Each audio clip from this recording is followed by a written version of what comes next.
Well, Tommy, he brings up a good point, too, in that as we take a look at the mandatory pit stop rules, you have to pit under green, minimum 6 gallons of fuel, and you have to declare your fuel, how much you're going to take. I mean, there are some regulations to follow here. There are none of these fluid pit stop, evolving pit stop strategy. You pretty much have to decide how much fuel you're going to put on board and so forth. The thing about the pit speed violation, these cars are not like the ALMS cars or the Indy cars, Formula 1 cars with the electronic speed limiters. These guys have to do it by attack reading, and needless to say, a bunch of them need to get a little bit better at it today.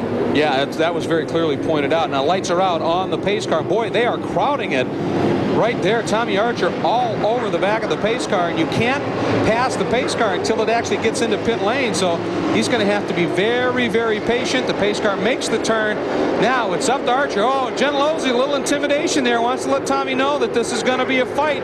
Here we go. Oh, the field streaming out, the accordion effect. Matthews way wide. You can't improve your position. There's Bertine. We're still not green, and we're waved off. And we are waved off, I would suspect, for the very reason we had cars darting everywhere out there.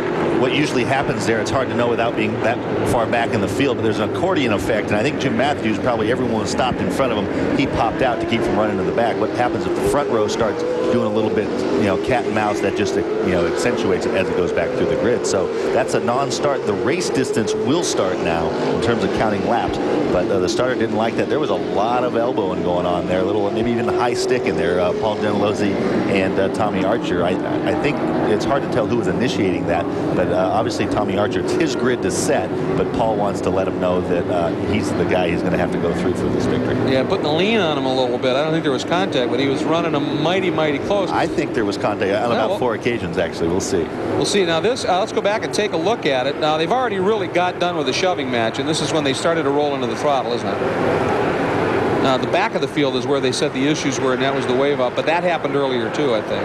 Yeah, and the rule as far as, or fortunately actually for Jim Matthews, the way they measure improving your position is if you're out of line. It's very much the NASCAR mentality. They can see you, that means you're out of line unless you're on the front row, and there's no gray area. If you're out, you're going to be coming in. So this is actually a break for Jim Matthews. And now, of course, they don't have a pace car in front of them that's going to be setting the speed at all, so it's all up to Tommy Archer, and if he wants to come through perhaps a little bit quicker, he might be able to get away with it. And obviously, this Viper, by the way, folks, we should point out to you, is a V8 engine in it, not the V10 that's normally in the Viper, so there's no inherent grunt advantage or anything from a couple extra cylinders. And, of course, Gentilozzi has had his fair share of starts from the front row. He quickly pulls right up, and there it goes again. Squeeze, yeah, maybe a little touch there. Now he moves way out. They bump a couple of times, and we get the green nonetheless. And there's Mike Davis way in the back taking a look. Simo trying to move over, thinking about going underneath. Archer locks up. Gentilozzi protects just enough. Boris third, Simo fourth, Lewis fifth. Oh, look at Miller trying the inside of Lewis. Lewis gets tagged by Gelati and parks the field. There it is. This is just another example of what happens. I think Miller got into him and started pushing him, and thought he would push his way through. Up front, Gentilozzi is all over the back of Archer. You saw some lockup from Archer. The top four have made their break a little bit here. There's Gelati, but he's already slipped way back in fifth, got involved in that incident. And the advantage from qualifying, oh, look at that. Archer struggling getting his tires up to temp and pressure, locked up. Paul gets by pretty easily. What I was going to say was the advantage from qualifying continued into the final practice, and Archer was again quickest. You never know what happens, but they have a full night between final practice and the race. There's no activity in the morning of the race. So he's got something. He may have a flat tire now. That makes a little more sense. You know what that is? That's the left front. Yeah, I bet you took a valve stem off from those start contra temps between he and Paul.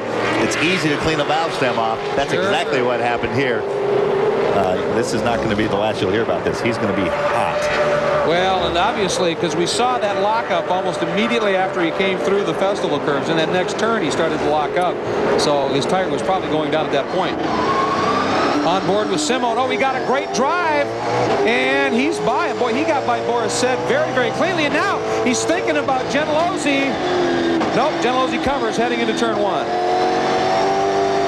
But Brian Simo wasting very little time, of course, taking advantage of the problems for Archer. But boy, Brian looks to be hooked up very, very effectively and early in this. That was kind of set up. Paul had a tough time in the real tight part of the festival, and that's what he got, almost went off the road on the exit, and Boris was kind of bottled up, and Brian took advantage of that. And Paul, again, now that he's out front, being a little bit more tentative. It'd be interesting to see if they settle in, if Paul can't stretch away, or if he's going to have his mirrors full. Boy, there's some debris on the back straight as well, right in where they would normally run. Everybody running wide of that. Fortunately, that's pretty much a flat-out piece of territory. Brian closing up, as you would expect, a little bit under braking. Now, here we go onto the front straight, and let's check in with Calvin Fish. What happened with Tommy Archer, Cal? Well, they had a real problem. There was some rubbing going on down the left side of the bodywork, cut down that left front. They went to change the tire. Shouldn't have been a big deal, but the threaded nut would not go on to the stub there, and they lost valuable time. They just managed to stay on the lead lap, so that is critical here at Portland, but a lot of work for Tommy Archer now this afternoon. Well, assuming that car is healthy, it'll be interesting to see what it may have been like on the lap. Now, watch right here, Tommy. Boom, that's one. But there, I think it had already damage has already been done. It'd be interesting to see if Calvin get an actual look to see if the valve stem is still on that tire that they came off. But if that car is not healthy, Paul Gentilozzi is going to be catching a very upset Tommy Archer. And Archer, with that speed, of course, he wants to do anything he can as we watch the rest of that pileup down the festival curves. He'll do everything possible to stay in front, just praying for yellow.